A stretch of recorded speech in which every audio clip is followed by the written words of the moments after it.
carrier? No, I'm expecting a car. Thank you. Oh, you're welcome. I don't seem to be.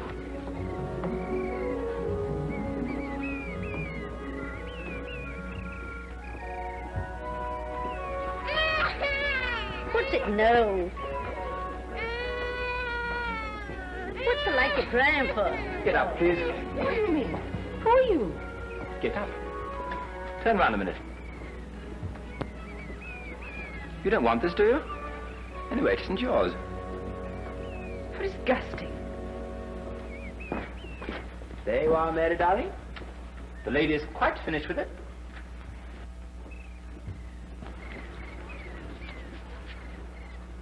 Would you like some spit? No, thank you. Nothing I can do.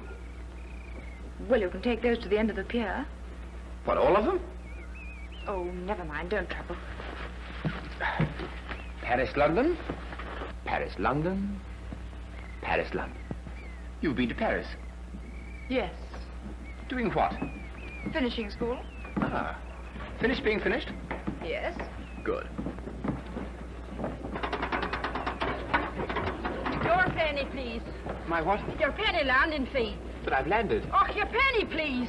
There's a gentleman there with my luggage. Very good, miss. Come on, will you please observe, I hae me hands a pigeon my pooch. What are you doing with these? Away, I'm Miss Victoria's driver. Oh, I see. Come on, let's get No, that is mine. Here you are. Miss Victoria? Aye. Victoria? That's a grand name. Oh, come on, please. Hi!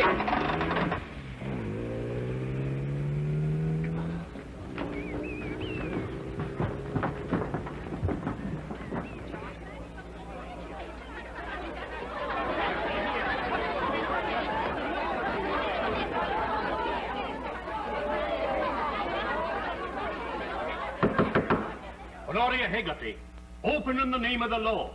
And no nonsense, do you hear? Looks like we'll have to fake an entry. Aye, looks like we'll have to fake an entry. Look what you're doing, man. Will you confine your operations to the door? Stop it now! Would you be having me house a heap of ruins and me and Patsy in the midst of them? I'd Patsy with Hector. Bring him out and let him come quiet. He'll nothing of the sort come quiet. Then I'll break the door down. Just you try it. 1, 2, 3. You're obstructing the It's law. the law's obstructing me. It'll all go again him. What's he done? And him as innocent as a newborn angel. You should have paid the license. License is it? If a grand big country the like of this is needing 7 and 6s from the like of me, it's time it went on the dole the same as the rest of us. Ah, man dear, it's not the license money, it's the fine. £5. Aye, for persistent infringement. Well, where would the like of me get £5? Standing next to naked in the dead of summer with the wind whistling down from up the pole and me trying to sell ice cream for a bunch of frozen corpses. Ah! Patsy! Get him, Donald. Come on, Patsy.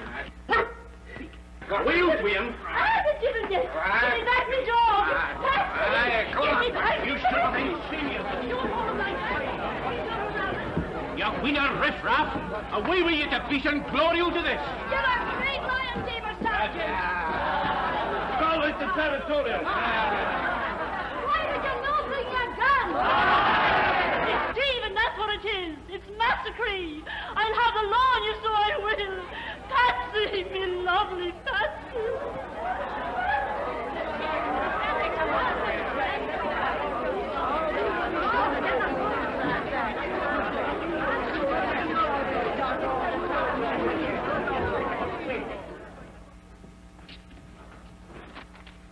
Well, who are you? Look, I'm Maggie. Where's Jessie?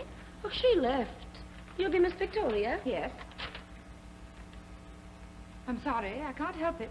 Oh, it's okay by me. That's a relief. Where's the provost? Oh, your dad's busy. And what's all this? A football match? It's politics. He's in there with Bailey Calendar. I see. Well, go and unpack my things, will you? Okay. And don't say okay. Righto. Oh, and tell me, why did Jessie leave? Oh, she didn't approve. Citizens of Beaky, in full confidence of your loyalty, I, your provost, invite your presence at my inaugural meeting at the Town Hall, Beaky, on Friday next. Signed, William Girl. Good daddy, Calendar? Aye, a bit personal. Well, that's it, don't you see? Psychology. Oh, psychology. Loyalty. Ah, it's a fine word. They can't resist it. Hello, Vicky. My dear. Father, Oh, it's grand to see you again.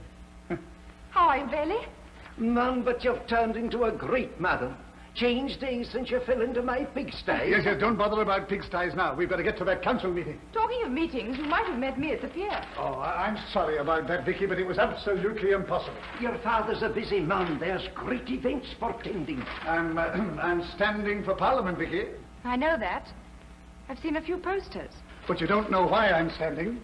You see, Vicky, these are exceptional times, and such times require exceptional measures. And exceptional men. Here, here. Being Provost of Bake is all very well in its way, but... Did you do this, Calendar?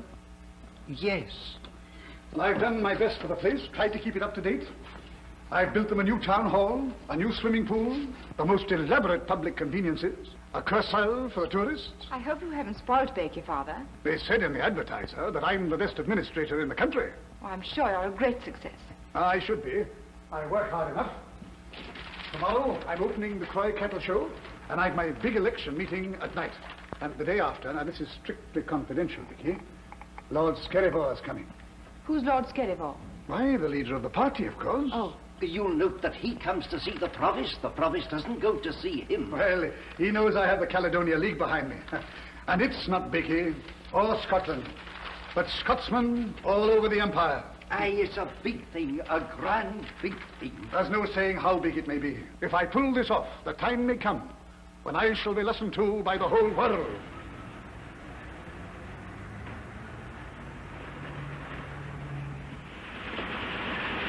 The profession of journalism's an honourable one. What?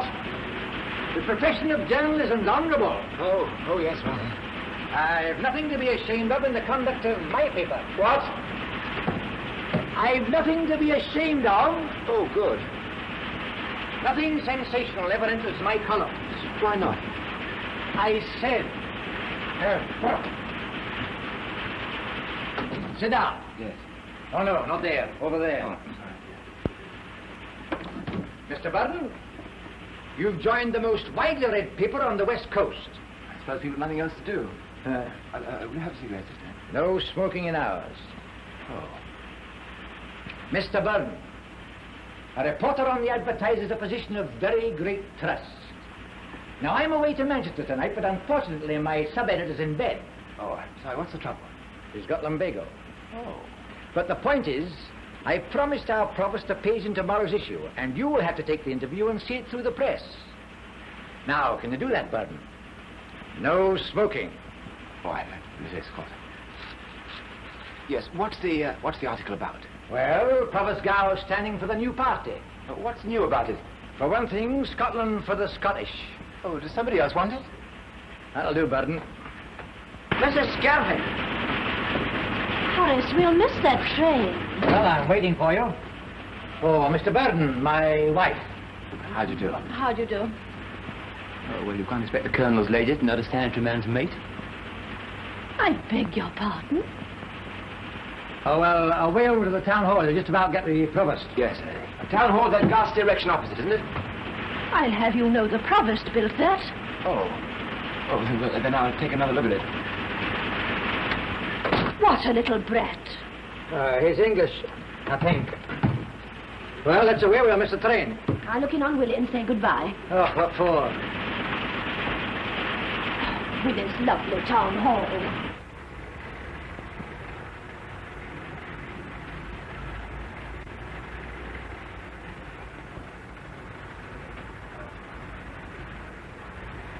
Is that all?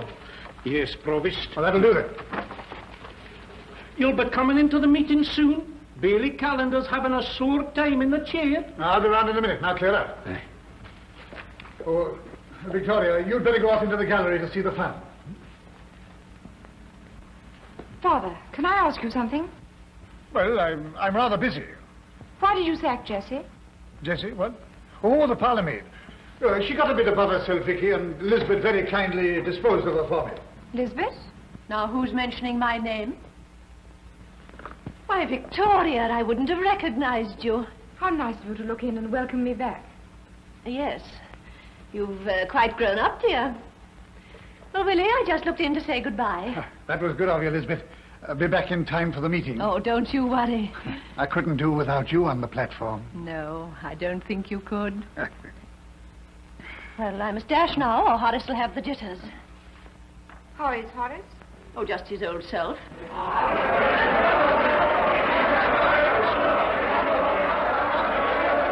Now, gentlemen, please, you're wasting time. The province has decided. Next business. Item number 7, the bathing draws for the instructors at the new swimming pool. As chairman of the Cleansing and Parks Committee, I have looked into these draws very carefully, and they certainly present some problems. Now, this is the sort of garment I would suggest. But, Mr. Deputy Chairman, the instructors complain that they're no practical.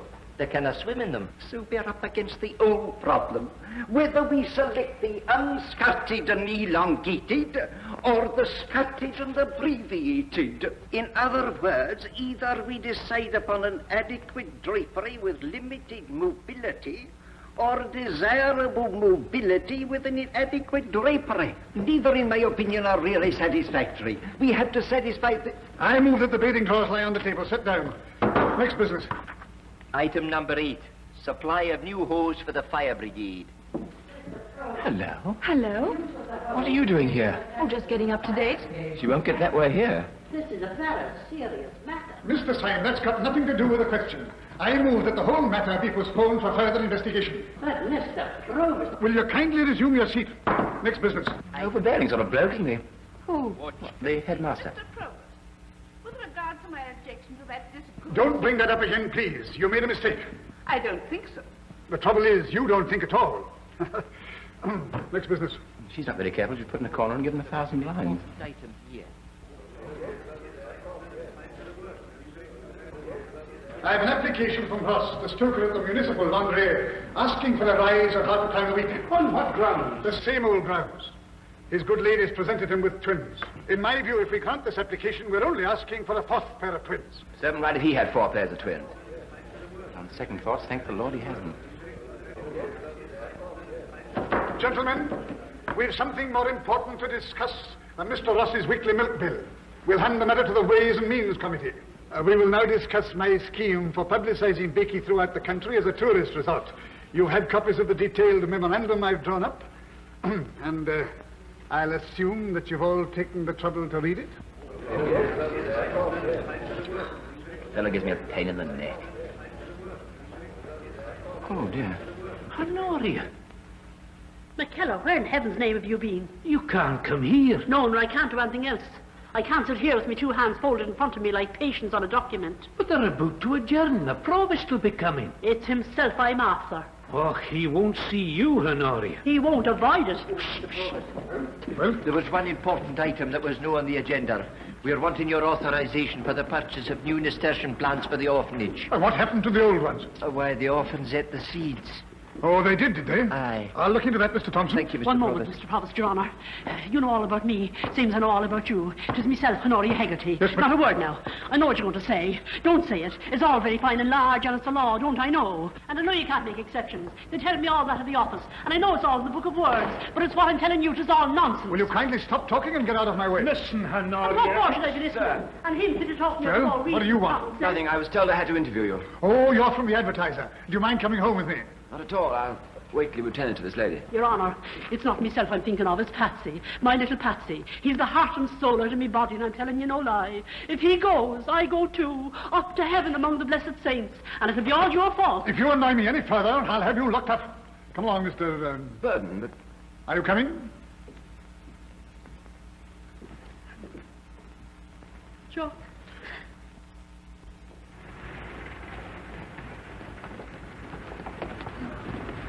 Get in.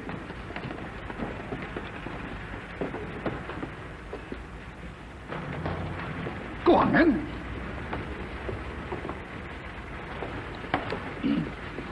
Well, move up. Oh, this is my daughter, Victoria. Move up. How do you do? How do you do? If you knew my Patsy, you wouldn't have a grin the like of that from east to west all over your face. Oh, I know him all right. What's that? You know him? Well, the man who was speaking is lodging here with me. You're codding me. Look in the chest, Honoria.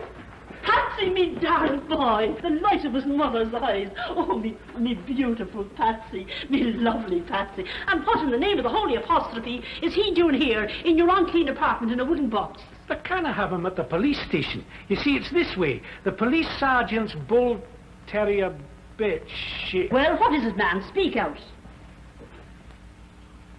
Oh, for heaven's sake. And seeing I'm the borough officer, they've given me the custody. Isn't he the fine little fella? Oh, he's that, Honoria.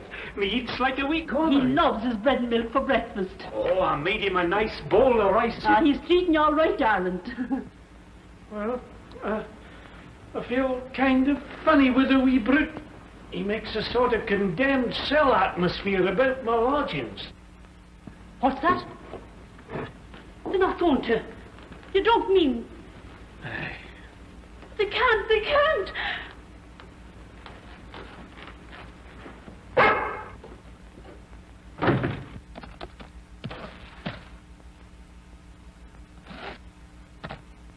Come along. Yeah.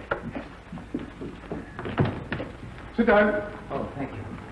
No, not there. There. I hear you're turning politician, Mr. Gow. Politician? Statesman? Father wants to be Prime Minister of the first Scotch Parliament. Scottish, Vicky, Scottish. Help yourself to a Scottish and soda. I'll leave you to it.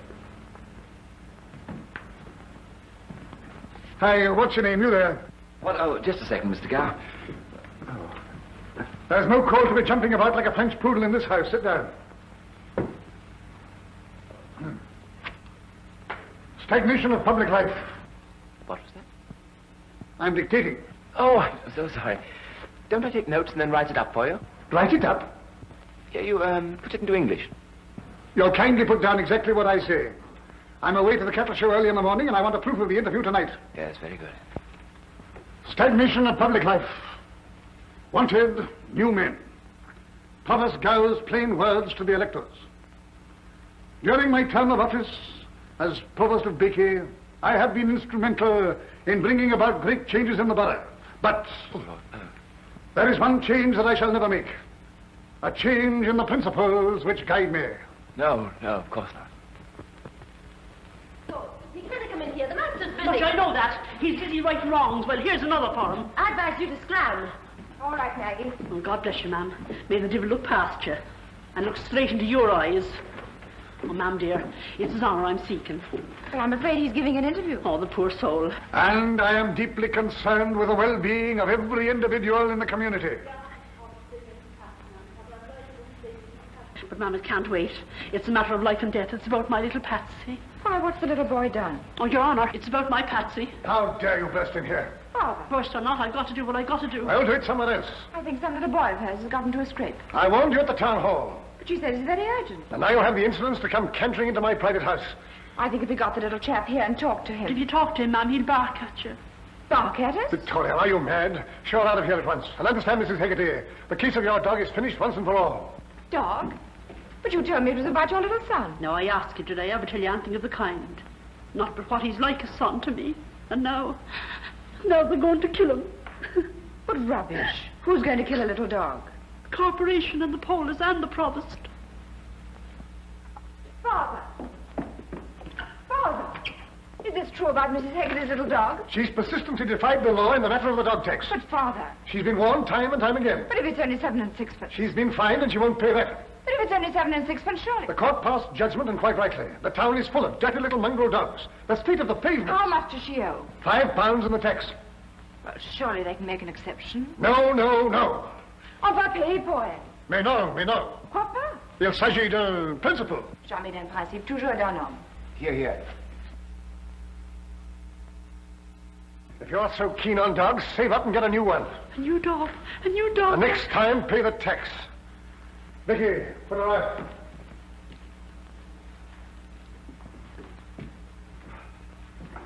What was I saying before that unconscionable interview? You were concerned with the well-being of every individual in the community. I am asking my friends in Vicky to give me an opportunity of applying these principles. I'll subscribe. What? Unless you want to settle on the quiet, of course. Do you mean for that woman? I wouldn't pay a penny on principle. Wouldn't it be advisable? Especially when you're asking people to vote for you. Thank you very much. Will you kindly mind your own business? I am asking my friends in Vicky to give me an opportunity of applying these principles. My Lord. Come along. No, but you won't put me out. Insurance. I won't. Will you get out? You won't put me out. Get out, my friend. You me Irish tinker.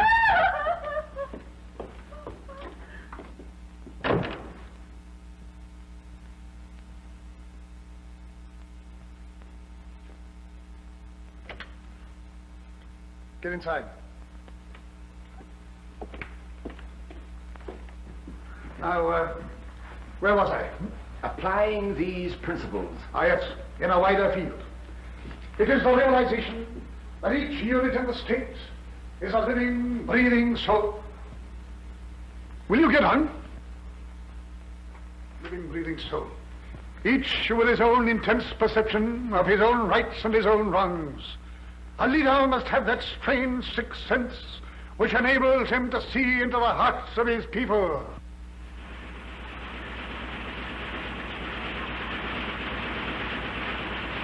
The prophet says you have to mind the corrections, Burden.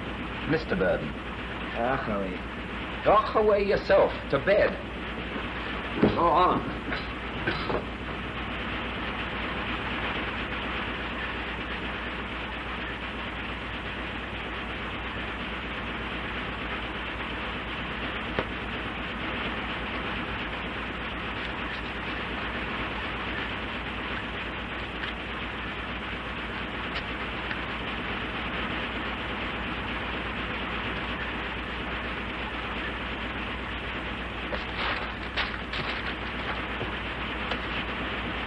Here, are you going to keep the machines waiting all night? Probably. Here, no smoking within hours. Here, have one. Aye.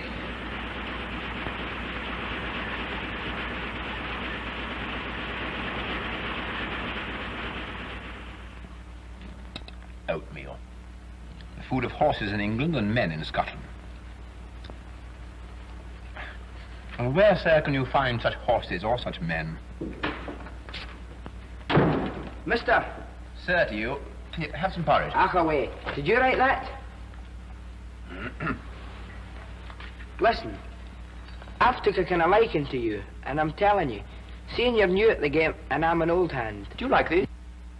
British bacteria and what they do. You're daft. I beg your pardon. Nuts they call it in English. You keep your dirty mitts off my breakfast. You're for it. Aye, smile. You'll no stand there with a smile on your face like a split melon when the boss and the gaffer gets after you. You're done for. Do you see? Done for. Where's the golf course?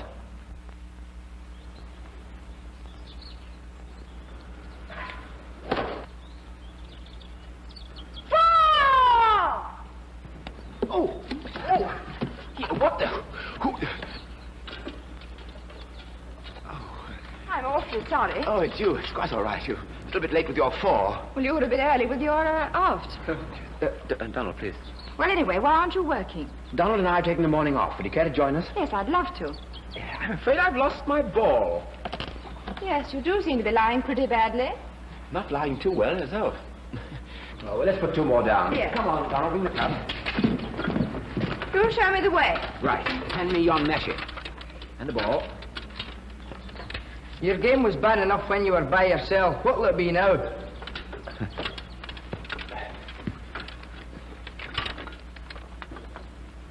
Sorry about that business of Mrs. Haggerty's dog. Yes. Still, something ought to be done about it. Yes. Oh, sorry. I'm trying to play. Oh, it's quite all right.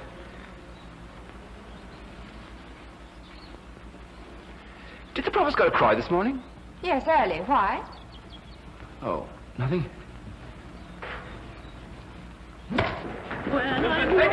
Mrs. Haggerty, you're in the papers. What? There's a whole page about you in the Advertiser. Not me. In the Advertiser. Tom McWarden, have you a copy of this illustrious publication? No, me. Don McInnes saw it in the library when he was doing his crossword. In a library? Tom McWarden, keep me ice cream warm. Wait until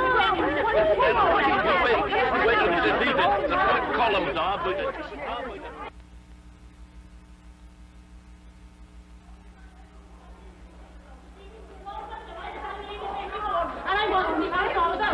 What's this?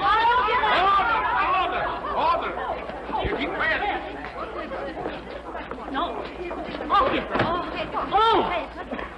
Daniel O'Connell and Kathleen O'Houlihan. If that isn't my name all over the page, in letters the size of a great whale itself that swims in the wide ocean.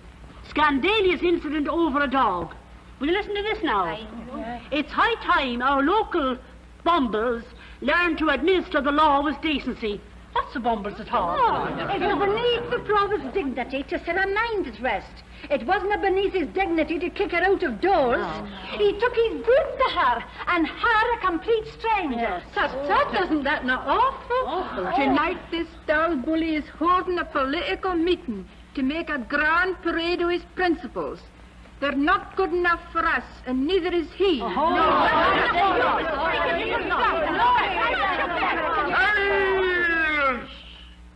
Silence! Silence in this room.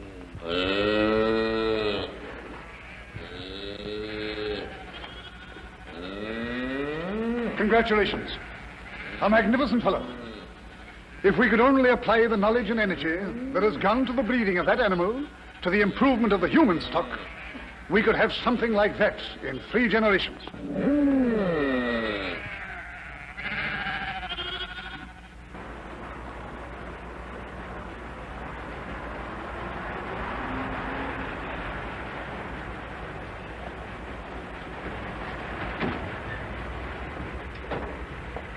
Well, thanks for the game. We'll have another when you've the time. Yes, I think I'll have the time. Victoria! What are you doing here with that man? You know Mr. Burden. Yeah, I'm one of the untouchables. I'll say you are. Haven't you heard? Something terrible has happened. Horace is off his head. Oh, no, Lisbeth. Have you had the doctor? Oh, don't be silly. Drive me home and I'll tell you. And Horace will deal with you, you cad. Well, what on earth? Oh, get on, Vicky. What on earth will you be saying? Mr. Chairman, ladies and gentlemen, these are exceptional times, and they require exceptional measures and exceptional men. Pause for applause. Ah, my friends. Were you speaking? I was not. Must have been the differential.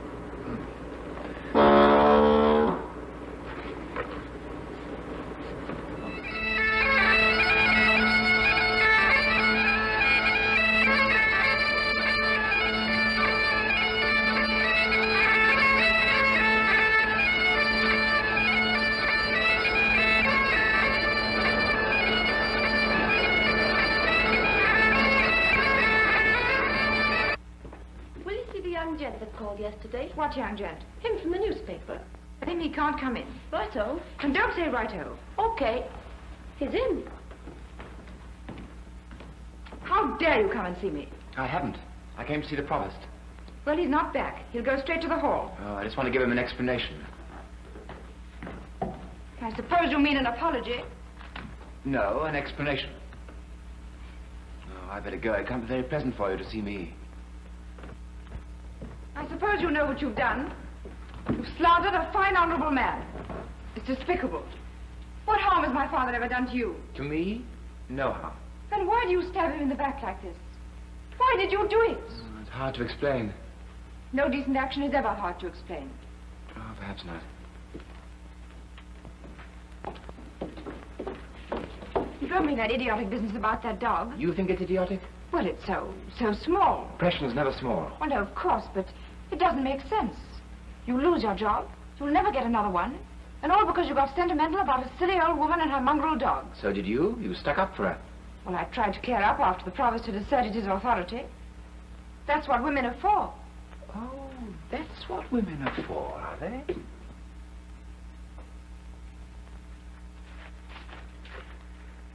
Why did you do it? Don't be such a mule. I'm trying to help you. Are you? Are you? Why? Oh, well, never mind why. What sort of man are you, anyhow? Well, did you ever know a decent sort of chap who could tell you straight off what sort of decent chap he was? I never knew a man do the mischief you've done for no reason at all. Well, look here. If you really want to know, I'll tell you something I never told... No, I won't. Goodbye.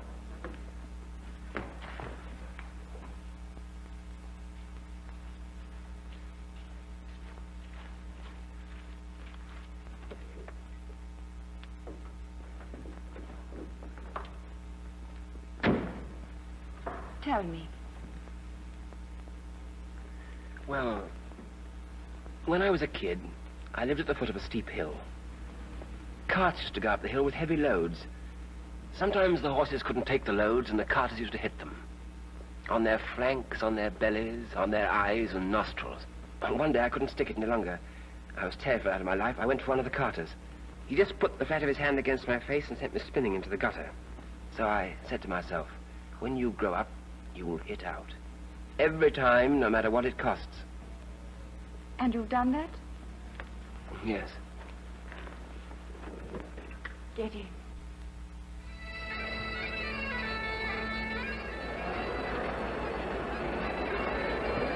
Man, has the advertiser gone mad? I was away. It was a great shock to me. But what are we to do? Does the provost know? I couldn't say.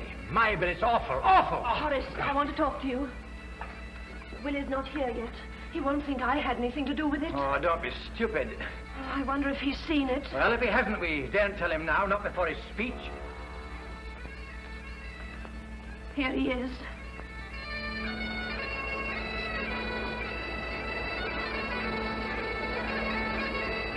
Swan! Swan! Hello, Vicky. Hello, Barton. That was a good job you made of my interview. You made the corrections in the proof? Yes.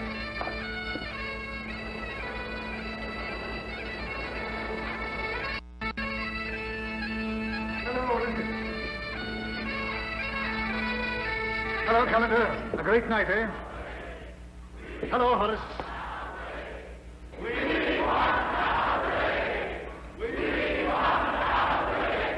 Do you hear them, Willie? Do you hear that? So, they're calling for their Willie. Well, they shall have their Willie. Stewards and pipers, forward. Up in the front there, Willie. Elizabeth, keep going in.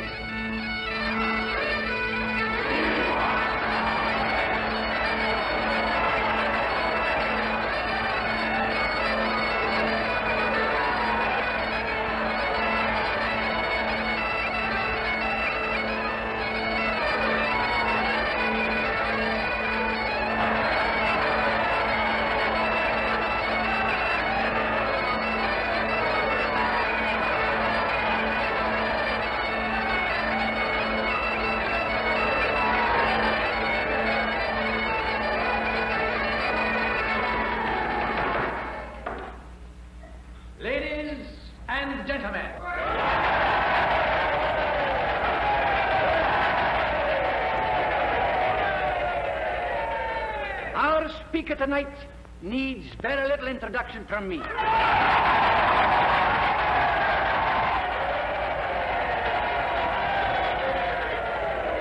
is no one done more for Beatty than Provost Guard. Tonight, I want you to show him what you really think of him in your hearts. As Robbie Warren so wisely said, oh, would some power the gift to give us, to see ourselves as others see us. Yes. Now you give the Provost the power to see himself as you see him tonight. Provost Guard.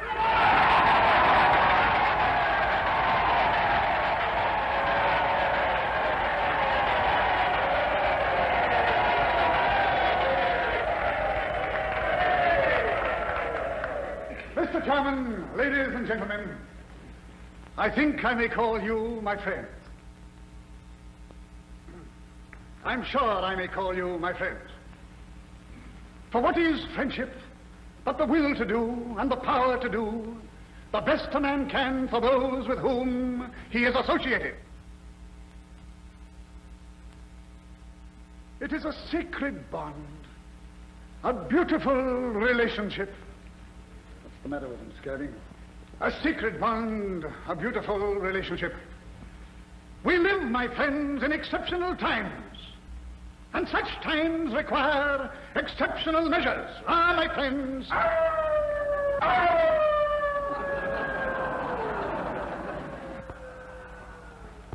What is needed today is a firm hand at the helm. A man who will go on and on and up and up.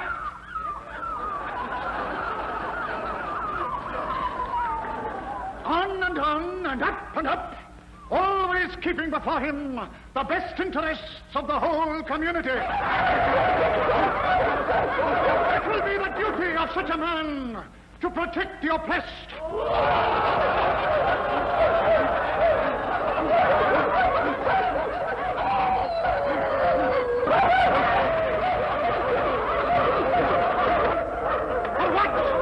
For what does a man's strength avail him if he does not hold out a helping hand?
Of this.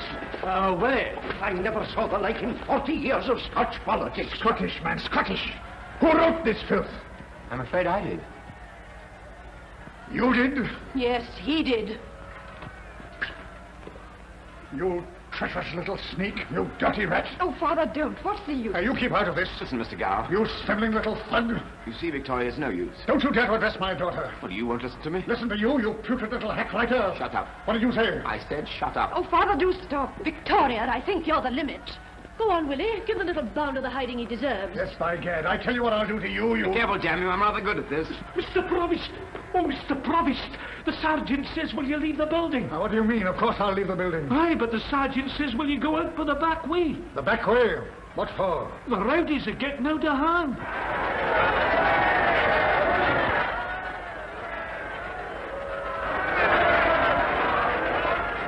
They're throwing stones. Time to break in.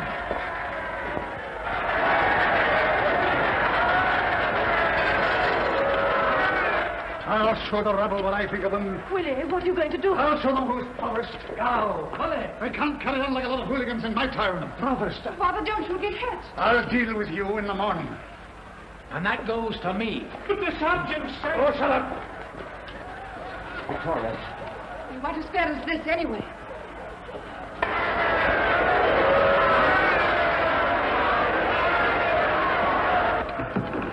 Open the door. But you can't show yourself who's there, Mr. Gow. No, you can't show yourself who's there. Open that door.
Oh,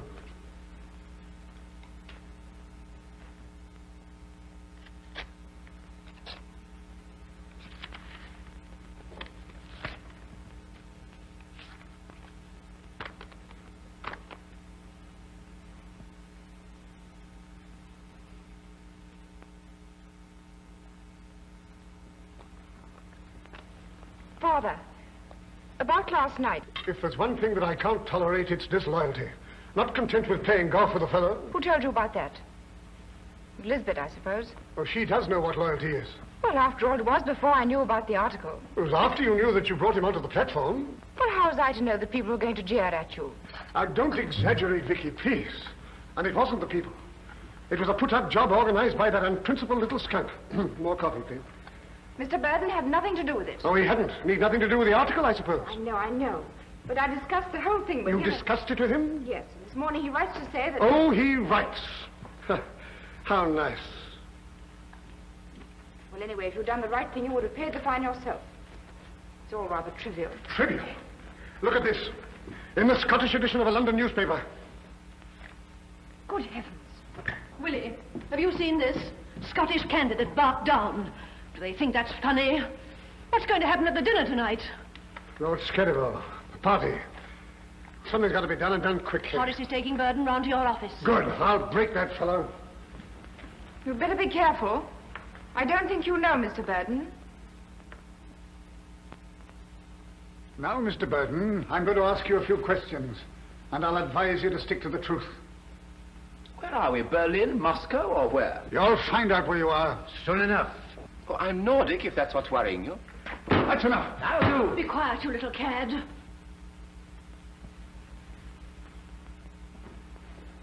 Come on now.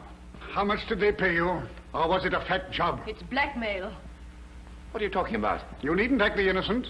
We know who is backing you, Burden. Come on, speak up, man. What exactly was it worth to you? Oh, no, you don't. We haven't finished with you yet. Not by a long shot. The opposition paid you to get that muck into the advertiser. And you were at the back of the row, too. The plot unmasked, eh? So you don't deny it? I wouldn't spoil your fun. It'll be no fun for you. You're going to sweat for this. I came here out of my own free will to try and help you out of your mess, though heaven knows why I should. But after your childish insinuation... Wait. Now, this is a withdrawal of the statements you made in your article. And you're going to sign it. I'll read it to you. I, the undersigned... You needn't trouble. No, of course not. It's quite in order. Just sign at the bottom. Are you being serious? What do you mean? No. What do you mean, no? I mean, I won't sign it or anything else.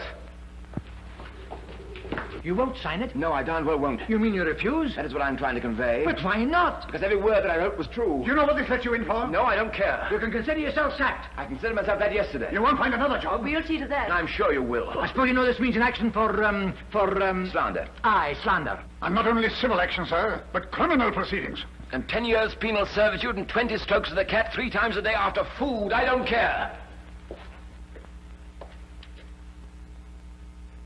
Listen, Mr. Gow. You're not a bad chap at heart, but you've got to remember one thing. The people of this country are the most long-suffering on God's earth. They'll put up with humbug, hypocrisy, shilly-shallying, and hardship. They'll pull in their belts if they think it's their duty. They'll go to the 4 corners of the earth and get blown to bits if needs be. But 2 things they will not stand. Bullying and cruelty. And if you've forgotten that, I'll make it my business to remind you.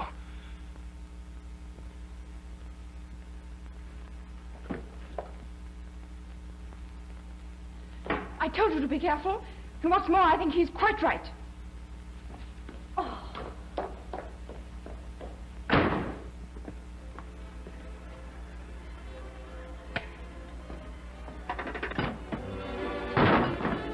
You are having fun. Blowing off steam? Yes. You're absolutely furious. Yes. But you haven't the vaguest idea what to do about it.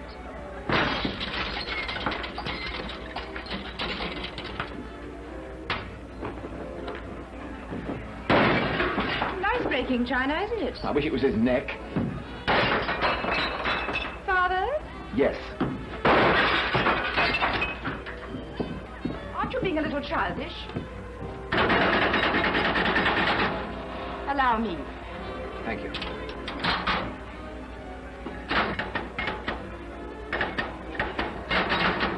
I suppose your pride's hurt at anyone daring to suspect your motives. You must admit it's a bit hard for any ordinary person not to think you were bribed. Don't break this one.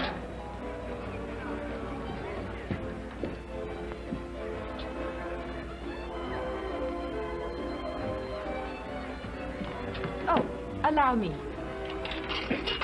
Thank you. You've got yourself into a nice mess, haven't you? I've won something. Never mind that. What are you going to do? Look for another job, I suppose. If you can get one. And what are you going to do in the meanwhile? You got any money at all? Cigarette? No, thanks. You may need them. Frank. Now, don't get excited. I want to ask you a question. Yes, but you call me Frank. Well? But that's my name. So I thought. Yes, but it's the first time you've used my name. Well, what about it? It's the first time you've called me Frank. Oh, do listen. Yes, well, Leonard's not a penny. Oh. There. It's difficult to ask you this, and you mustn't misunderstand me. Do what Father asks. What on earth do you take me for? 11 stone, 6 pounds, 4 ounces. Now, don't be so obstinate. How can you expect me to knuckle under to him? You know I'm right. You said so. I never said you were. I said your motives were. Now, don't ask for another one. Frank, you've made your protest, and it was a fine thing to do. That's pig-headedness. And there's nothing new about pig-headedness. It's as old as the pigs. So's this.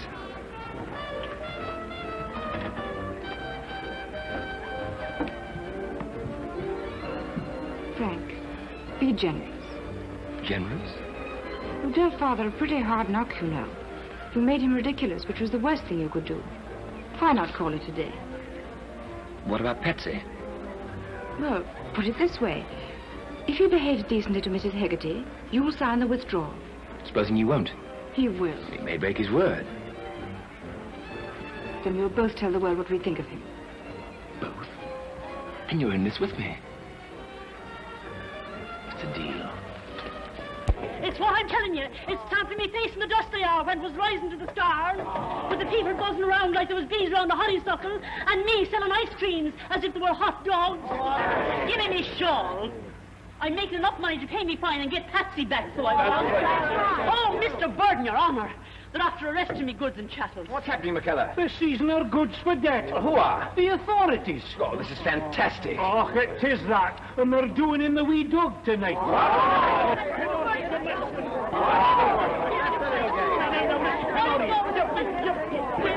Mrs. Hegarty, we're from the London Sun.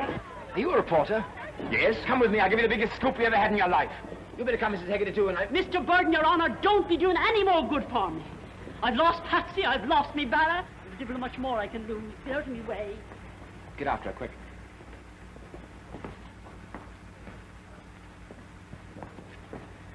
If your father thinks he's going to get away with this, he's made the biggest mistake of his life. Don't you wag that thing at me. The deal's off.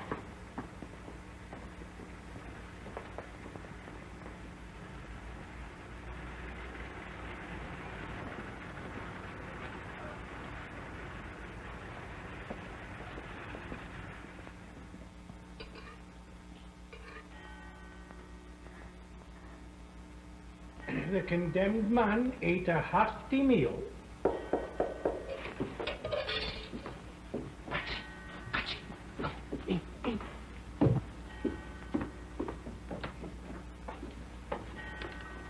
Honoria. It's myself. I've come to say goodbye. You didn't say that you were leaving us. It's goodbye to Patsy Yomadon. Well, step on it. Well, we're coming for him.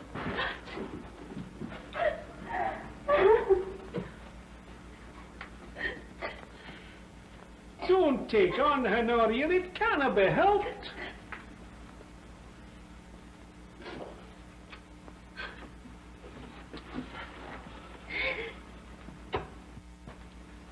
There he lies, as if he was in his coffin. I I'm real sorry, Honoria, but you ken how half the ills we do in this world are at the bidding of other folk. That's the truth.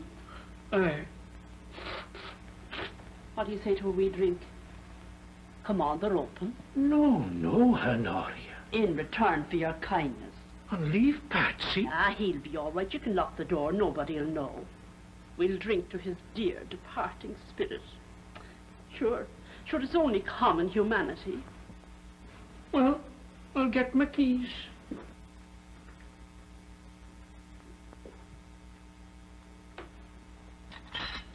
Only a wee in mind.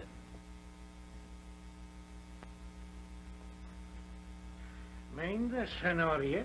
The lethal chambers you mean. Just that. You mean. I'm seeking you, McKellar. Oh, it's you. Aye, all 6 of me. I suppose you know you're keeping the vet waiting. Aye, you're keeping the vet waiting. Whisht. Have a heart. Do not cause unnecessary pain. Ah, away with you. Come on round to your lodging and hand him over.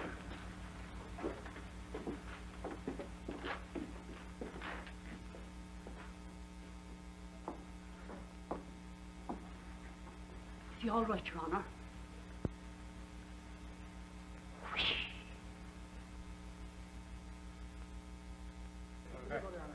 Your good health, my dear. Thank you, Lord Kerrivan. The cause. We must all drink to that. Highland honours, Mr. Provost. Slange.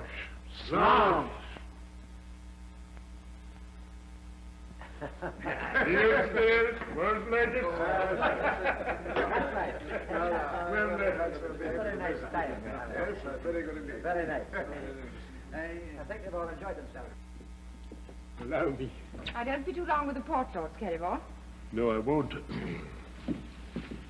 My lord. Bring the cigars, Hollis, will you?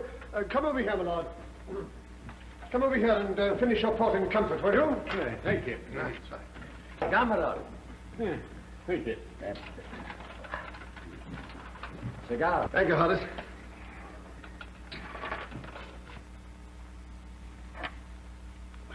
Well, go. About your adoption as official candidate. I thought that was settled. Yeah, I'd hoped it was, but tell me, what's all this about a dog? I don't understand. I mean this, you know, at a by-election, the first to be fought by our party. It's, well, what's it all about? I've heard things. You know, it'd be awkward if... Oh, you mean, that? That was just a storm in a teacup. A woman refused to pay her dog license, and some young lads made a sort of joke about it. Exuberance of youth, you know. It wasn't an organized thing. Oh, no.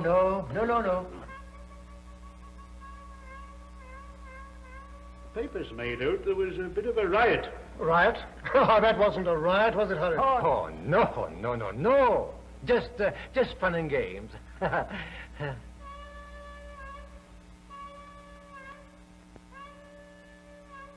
I have a drop of whiskey instead of this port? Why, of course, my lord. Please do, my lord. Please do. Please, help yourself, won't you? Thank you. I understand you're very highly respected in this neighborhood, Mr. Gow. There's no man more respected than the Provost. If you understand me, his word is law. Now, in the development of Vicky, he... Popular, too? Extremely popular. Well, you know, popularity's a tender plant.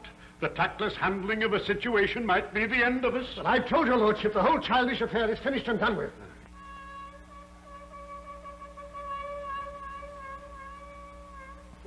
The devil is that row?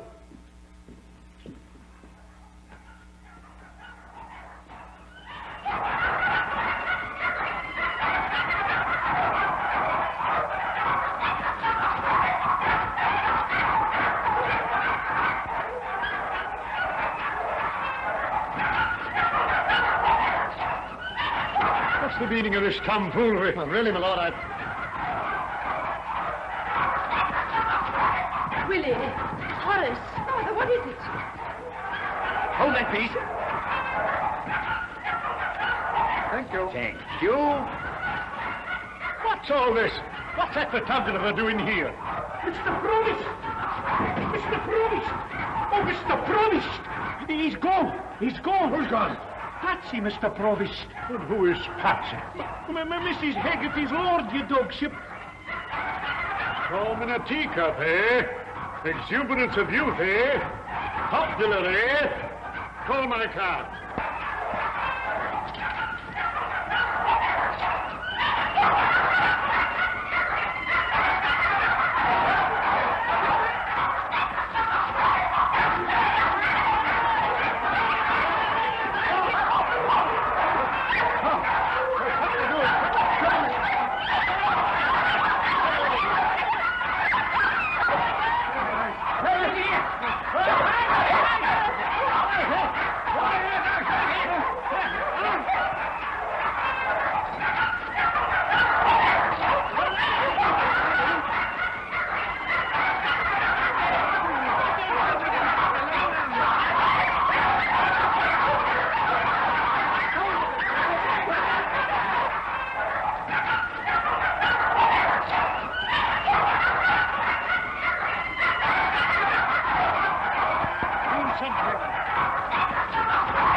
Please don't go like this. If you only knew, Willie, I mean the provost, it's all a terrible mistake. You're running, my lord. Excuse me,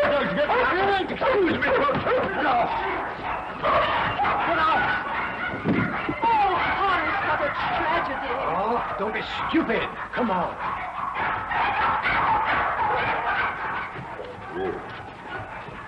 Oh, hello. I never want to see you again.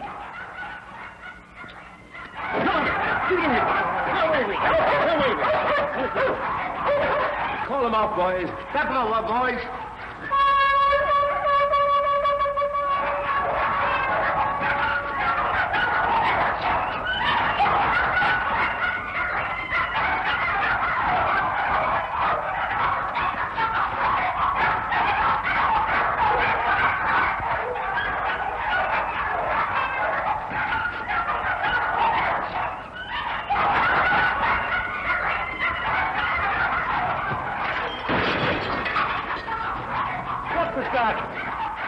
Don't take it too hardly. We all know what you feel. That's just what you don't. None of you understand, Willie. Live it. And you're worse than any of them. You've worked against your own father, carrying on with that rotten little bounder. Elizabeth, control yourself. And you're just as bad. You're jealous of him because he's a man, and you're just a miserable fish. Oh, Elizabeth, dear, you're upset. Step away, don't touch me. Oh, Willie, my darling, my love, they can't do this to you.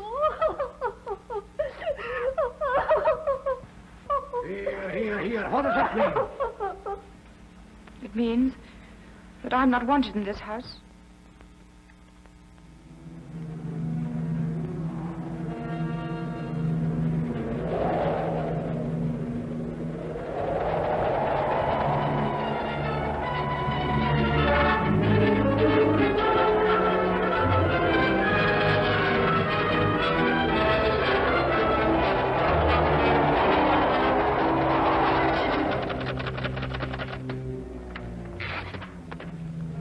Here. There's your first installment. There's yours. Do you think I'm doing this for money? Take it away. Oh, I want a couple of quid to live on. Don't be an ass. Why should the son get all this for nothing? Here, take it away. Give it to anyone you like. Give it to the Royal Ophthalmic Hospital for myopic Pekingese. Give it to Mrs. Haggerty. You're the procurator fiscal, you're the public prosecutor, aren't you? Yes, but I Then don't you'll see... do your duty, man. You've got to prosecute. Yes, but on what charge? Well, find a charge. That's your job. Mr. Burden, I have a warrant for your arrest. I must ask you to come with me. What for? Yeah, you can't do that. What's the charge? Let's see the warrant. Come quietly now.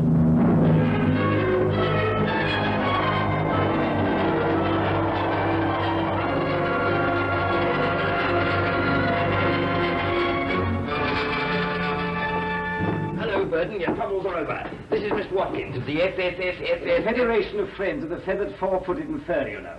Mr. Burden, my society is filled with admiration for your great work on this Patsy case, but we feel that you've fought a lone, unequal battle too long. I am authorized to inform you that my federation has decided to take up the case officially and to finance your defense. Mr. Burden, we couldn't do otherwise. The enthusiasm of our members. We've made Patsy an honorary vice president. We've also Oh, go to blazes. Go away. I'm fed up with the whole business. If I want to become publicity stunt raising funds for your federation of futile fatheads, I'll let you know. You've made a national entertainment out of what was a perfectly honest, straightforward issue. And you want to use it to boost your poor society. Well, I won't have it. I don't care if I win the case or lose it. I've lost everything over this. I've lost my job, I've lost my future, I've lost... Oh, take them away. Mr. Burden, you can't behave like this, and you can't say things like that. My society is going to defend you, whether you like it or not. Come along, sir.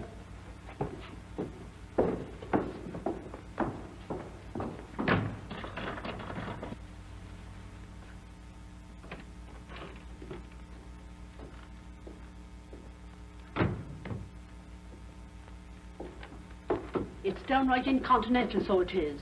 To see you gazing there at nothing, as if you were Columbus taking his first look at America, and the dear heart that you're broken at the sight of it.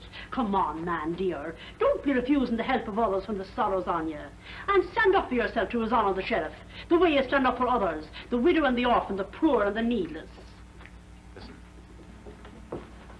I've caused enough trouble. I'm through.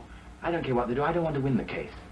I don't want to do anything more to hurt Miss Victoria. Now, that's the great boy you are, Mr. Burden. And it's the great gift for writing you have. Did I tell you I had the article framed? It's up on the wall between His Holiness and the coloured enlargement of poor Haggerty that was.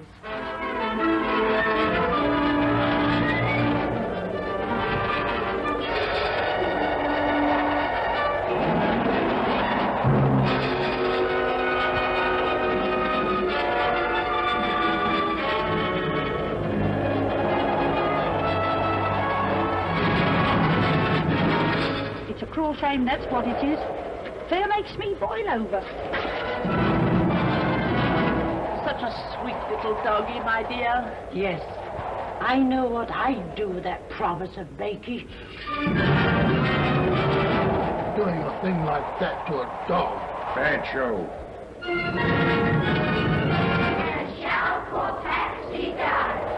Then 20 million school children shall know the reason why. I mean, it's hardly playing the game, what? It's not cricket. No. Patsy case. It is understood that reports of the resignation of Provost William Gow were officially denied in Bakey today.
Bring him up. Bring up the panel, Frank Burden. Bring up Frank Burden. I brought myself up. Now, I'll give him some red fire and a chord in the orchestra. This is a court of law. There is no orchestra whatever. Then there should be. You be quiet. Inasmuch as you did utter or to publish a statement designed or calculated to exercise an improper influence on the voters in a parliamentary election under the Corrupt and Illegal Practices Act of 1895. When? 1895. But I wasn't born then. Have you understood the charge? I've tried to. Do you want it read again? No, thank you. Well, do you plead guilty or not guilty? Does it matter? The prisoner pleads not guilty, my lord. You know best. We may proceed. Why not? Thank you. Call Robert Andrews. Robert Andrews. Robert Andrews. Robert Andrews. Do brisk up, Willie. Oh, I wish I could see Victoria. Oh, her. She won't turn up anyway. Willie, when you've won your case, Horace may call off the divorce. Sometimes I think you're without one moral principle. And nothing but the truth? And nothing but the truth. You're Robert Andrews. I am. You're a compositor working for the Bakey Advertiser. I am. And that is, you set up in print the matter appearing in the paper. I do. Now, on the night in question, were you given by the panel a last-minute article to set up? I was. And was the panel the author of the article? I was. Silence. How dare you? I'm trying to save time, but I defend the case. I expect my client to behave himself. I didn't ask you to. I wanted to defend myself. Mr. Burton, there are £3,000 put forward for your defence, but yes. We all know where that's going to. Really? Leave him to me, Mr. Mingies. Mr. Burden, you must not interrupt the hearing. Go on. How did you know the panel was the author of the article?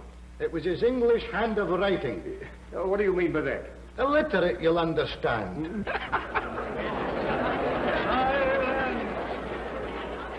I understand you had difficulty in deciphering the article. It was practically a physical impossibility. You're quite sure you set in print what the panel wrote? Of course he did. Keep quiet. I corrected the proof myself. For heaven's sake, hold your tongue. Well, don't suggest I didn't write what I did write. Shh. You really must speak to your client, Mr. Mingies. My lord, you told me to leave him to you. Don't be impertinent. Silence!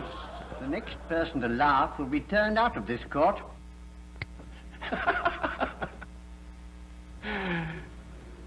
Yes. Vicky! Why, I thought you weren't coming. What else could I do? I've missed you, Vicky. It was decent of you to have kept away from him. You were mistaken in him, Vicky. He's just a self-seeking little rotter. He's nothing of the kind. He didn't do anything you didn't goad him to. And you're bringing this case simply to satisfy your own pride. I see. So you're still taken in with the fellow. Well, it'll interest you to know that I've got him this time. Father. You are Margaret Twine? Sure. Just answer yes or no. Okay. You're employed as a parlour-maid by Provost Gow. Says you. What is the meaning of this expression, says you? Well, my lord, it's a slang phrase of American origin which has gained regrettable currency in the language of our people through the insidious agency of the cinema. And it is, I'm given to understand, employed to indicate a state of dubiety in the mind of the speaker as to the veracity or credibility of a statement made. Oh, yeah?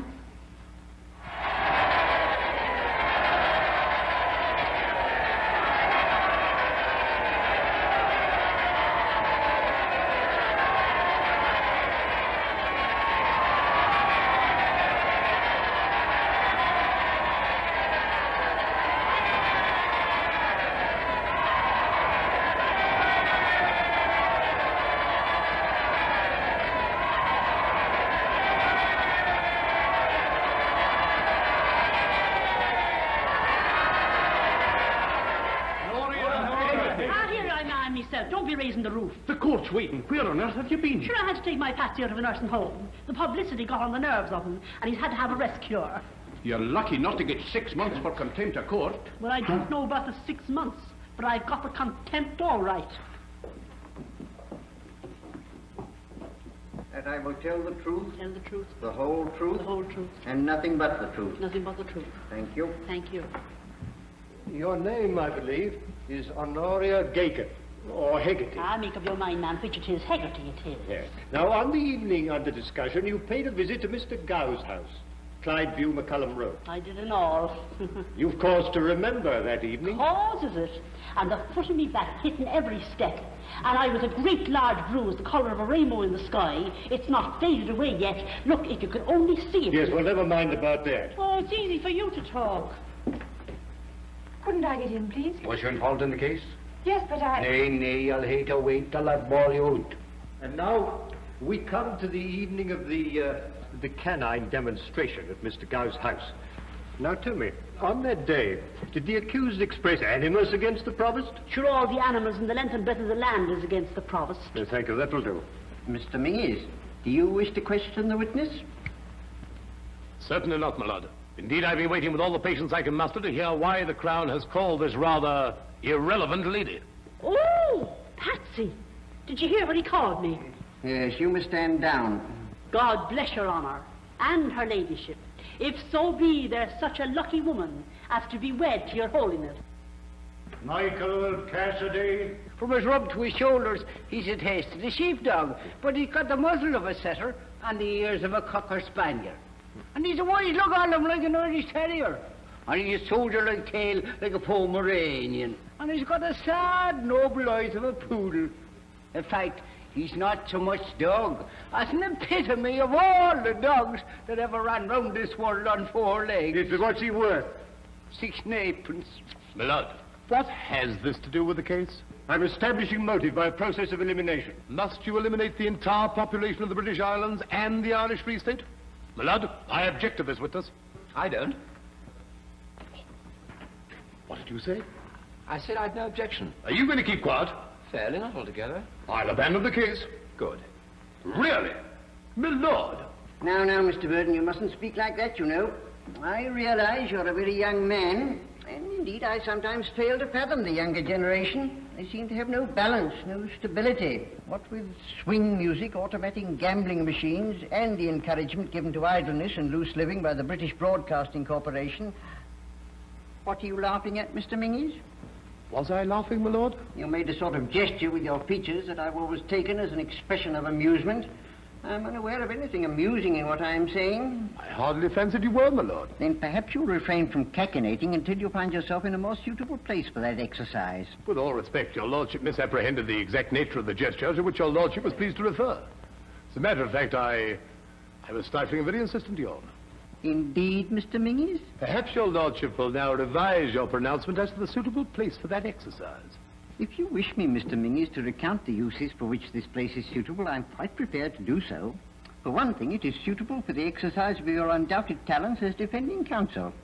Talents which I may remark I've not observed to be conspicuously employed on this particular case. My lord, your lordship's opinion of my poor capabilities, expressed, if I may say in all sincerity, with a terseness and clarity that are a credit to the Scottish bar, has left me with no alternative but to withdraw from the case. I have been grossly insulted. Good morning. But Mr. Mingies... Silence! And now, my lord, may I defend myself? Well, I can't stop you. You may leave the dock to consult your solicitor. The good name of the... Don't spit at me, sir. But Mr.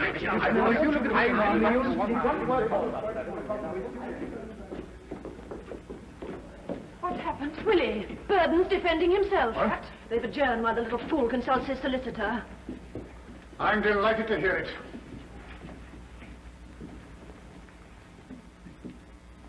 Hello? Hello. Vicky. Nice of you to pop in. I thought you didn't want to see me again. This is the public court, isn't it? Oh, I see you come to see me hanged. Well, it looks like it. You seem determined to throw away your case. Oh, it's my case, isn't it? Well, don't be a fool, Frank. Did I hear you call me Frank? You can't talk to a witness for the prosecution. Are you a witness? Well, yes, I am, but... Oh, I see. So your father's dragged you into it now. How dare you say things like that? I can't help it, and I was called by the Crown, and I... Oh, I understand. You're entitled to say and do exactly what you Mr. like. Burden, I've been looking for you everywhere. Now, do you know what to do? I know what to do, all right.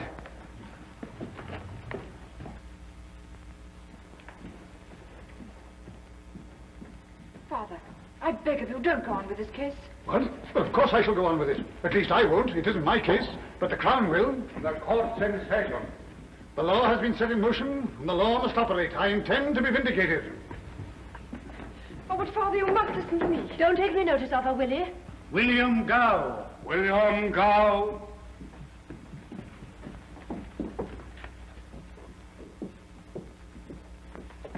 No.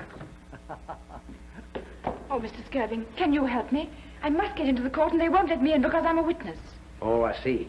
Well, I'll just keep him busy and you slink in. Oh, thank you. Oh, and Victoria, listen. Don't think too hardly of Lisbeth. I won't. Donald. Yes, sir? Who are you keeping? Oh, bonny, man, bonny. That's fine. Tell me, how's that wee daughter of yours getting on with the ballet dancing? Oh, man, she's grand. She's just up. In short, you've the strongest reason to believe that you've been the victim of deliberate and persistent persecution. Absolutely. Thanks. Mr. Burden, do you wish to cross-examine? I'll say I do.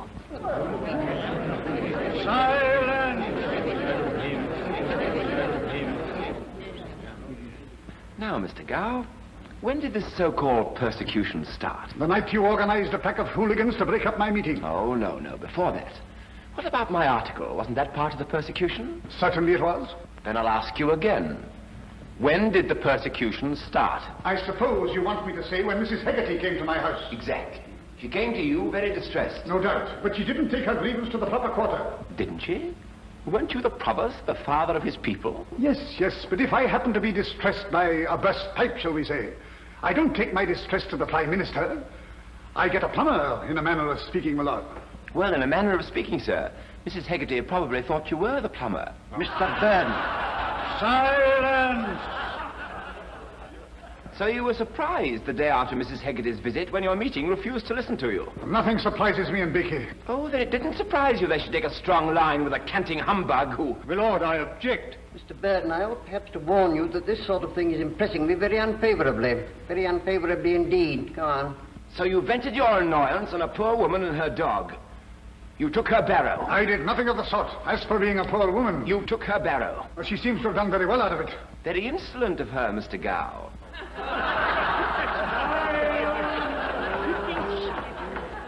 Look here, why do you suppose the whole town turned against you all of a sudden? Because you deliberately set yourself to make trouble. What do you suppose my motive was for that? How should I know? Self-advertisement, I should think. I did it because I'm an ordinary sort of man. And when I see a bully and a coward... Behave yourself, Mr. Burden. You're throwing away your case. I'm trying to get at the truth. Why can't he be a man? Why does he go sneaking round persecuting widows and little mongrel dogs? Lord, I object. For your own sake, control yourself. I'll stand up to anyone who hits above the belt. Who hit you below the belt? You did. In what way? You wormed your way into my family circle. Stop that. I won't have your family circle mentioned in this court. You won't have it. If you'd shown a little decent feeling earlier on... Stop. What's all this about Mr. Gow's family circle? Ask him. My lord, the reference must be to Mr. Gow's daughter. She's a witness of the prosecution. Yes, my lord, that's the sort of man he is. Mr. Burden. But it's scandalous. Quiet, sir. I won't be quiet. I'm calling her next, my lord. No, you're not.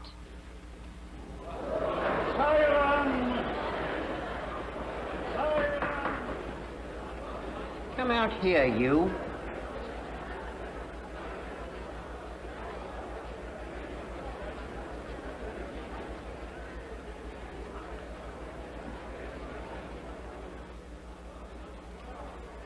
Now, who are you and what did you say? I'm Mr. Gow's daughter, and I said I wasn't being called as a witness. Why not, pray?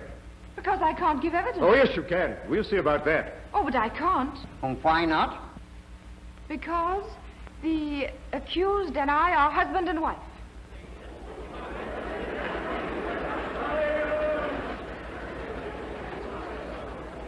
But is this true?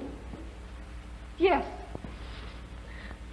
My lord, I must ask for an adjournment. But I can't keep on adjourning. Yeah. My lord, this is a profound shock. Oh, very well.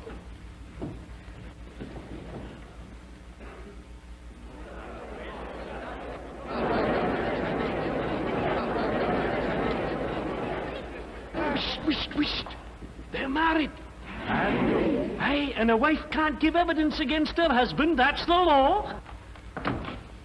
Send Mr. Burton here at once. You can't do that, sir. It's most irregular. Do as I tell you.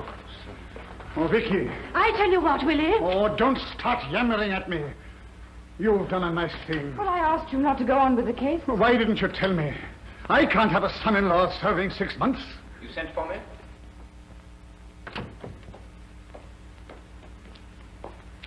What do you mean by marrying my daughter? I haven't. What? I only just said that. We haven't seen each other since I left the house. Then why in heaven's name? To stop you. Huh. To save you both from your stupid pride. Do you realize what she's done? They can have her for contempt. For... It's worse. It's perjury. Yes. Oh.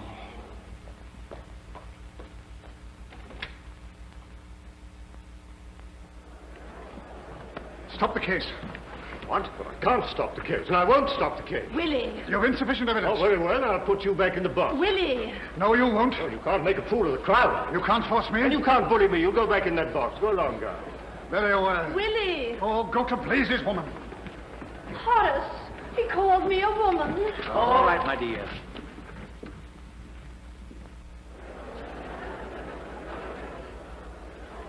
Now, Mr. Gow, the news you've just heard is, of course, a great shock to you.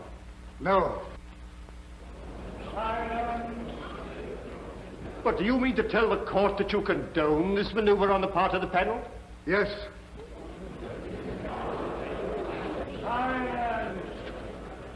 Mr. Gow, it was with your consent that this scoundrel... My lord, may I make a statement? My lord, I protest. Go on, Mr. Gow. I want to say that in my considered opinion, Mr. Burden was fully justified in all the actions he took against me. I think Mr. Burden misjudged me, but he misjudged me without malice. Hurrah for the provost! Hurrah!